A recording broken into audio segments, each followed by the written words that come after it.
अस्सलाम वालेकुम दोस्तों, मेरा नाम डॉक्टर असद महमूद। आज मैं आपको हदीस पर अमल करने वाली गैर मुस्लिम औरत का वाकया सुनाता हूँ।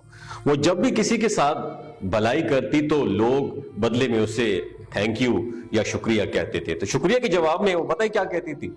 शुक्रिया के जवाब में वो कहती थी कि ये मुसलमानों के नबी की सुन्नत है।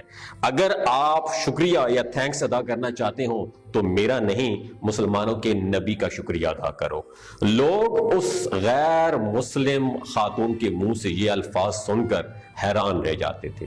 वो ह्यूस्टन के इंतहाई पोश इलाके में रहती थी। वो एक ऐसा इलाका जहां कोई पड़ोसी अपने पड़ोसी को नहीं जानता था। ऐसे इलाके में उसके आमाल की वजह से उसे सड़कों पर भीख मांगने वाला हर बेकारी भी जानता था। हर वो इंसान जानता था जिसकी मजबूरी में वो उसके काम आई थी। वो एक ऐसे वक्त में काम आई थी जब उस इंसान के पास कोई और वसीला उसके पास नहीं होता था, तो ये उनके काम आती थी। एक दिन जब उसने किसी सूडानी मुसलमान के साथ कोई भलाई की और शुक्रिया के जवाब में यही फिक्रा दोहराया कि ये मुसलमानों के नबी की सुन्नत है, अगर शुक्रिया अदा करना है तो मुसलमानों के नबी का शुक्रिया अदा करो। उसके बाद क्या हुआ? वो सूडानी मुसलमान बहुत हैरान हुआ और उससे पूछा कि आपको ये बात किसने सिखाई है? तो उसने एक अजीब व गरीब वाकया सुनाया, मैं आपकी नजर करना चाहता हूं। वो कहती है कि आगाज जवानी में मैं एक पसमानदा इलाके में रहती थी। जिस इमारत में मैं रहती थी वहां एक थोड़े से चंद मुसलमान थे। एक पाकिस्तानी मुसलमान भी था जो इंतहाई मजहबी था।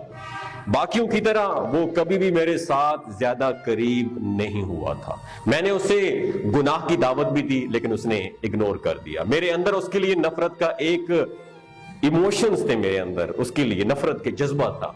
मैंने उसे किसी न किसी तरीके से तंग करना चाहती थी। मुख्तलिफ मौकों पे तंग करती रहती थी, यहां तक कि उस पाकिस्तानी ने नमाज के वक्त बाकायदा अजान देना भी शुरू कर दी थी। मैंने उसे 2 बार तंग किया। मैंने उसे कहा कि कोशिश करती हूं कि मैं तुम्हें तंग करूं, लेकिन वो तंग नहीं हो रहा था।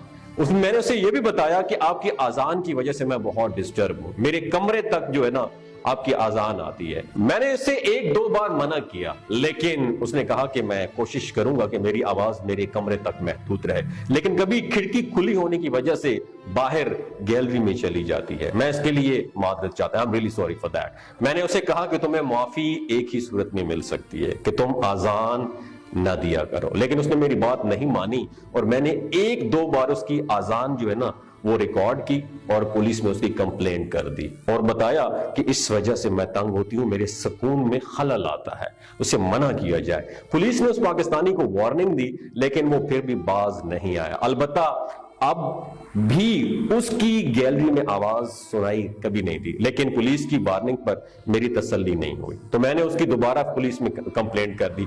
अब की बार मेरी कंप्लेंट पर एक्शन लिया गया और उसे पुलिस स्टेशन बुला लिया गया। तकरीबन उसे पूरी रात के लिए पुलिस स्टेशन में बंद रखा गया। सुबह जब वो कानूनी मामलात से फारिग होकर अपने घर वापस आया तो मैं उसकी बिल्डिंग के सामने सड़क किनारे औंधे मुंह लेटी मिली उसे। उसने बजाय घर जाने के फौरन मुतलका इदारे को इतला दी, मुझे एम्बुलेंस में डाला और अस्पताल लेकर आया। क्योंकि एक इमारत में रहने की वजह से वो कहती हैं कि वो मेरे हालात से बिल्कुल अच्छी तरह वाकिफ था। उसे पता था कि मेरा एक मासूम बच्चा भी है और मेरा एक बॉयफ्रेंड मुझे छोड़कर जा चुका है, इसलिए मुझे अस्पताल पहुंचाने के बाद वो दोबारा वापस आया और आकर मेरे बच्चे का पैम्पर बदला, उसकी खुराक का इंतजाम भी किया।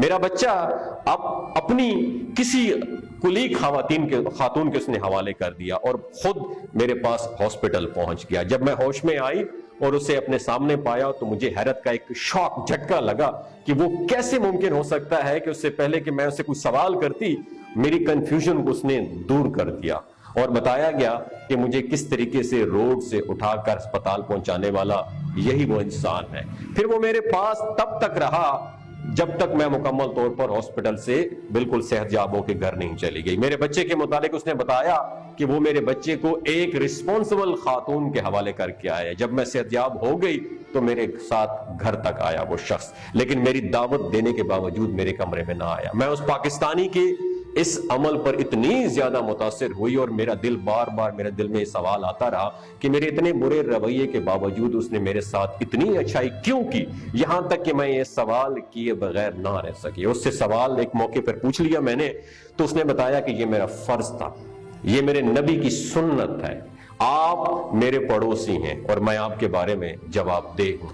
میں اس پاکستانی کی بات سے بہت متاثر ہوں، اس لیے مجھے جہاں بھی کسی کے ساتھ بھلائی کرنے کا موقع ملتا ہے میں اس کے ساتھ بھلائی کرتی ہوں، اور یہاں تک کہ لوگ جنہوں نے میرے ساتھ کبھی زندگی میں برا بھی کیا ہو، میں نے ڈھونڈ کر ان کے ساتھ بھلائی کی ہے، اور میری بھلائی کے بدلے میں جب بھی مجھے کوئی شکریہ کہتا ہے تو میں اس کو یہ ضرور بتاتی ہوں کہ اس شکریہ پر میرا کوئی حق نہیں ہے، بلکہ یہ مسلمانوں کے نبی کی سنت ہے۔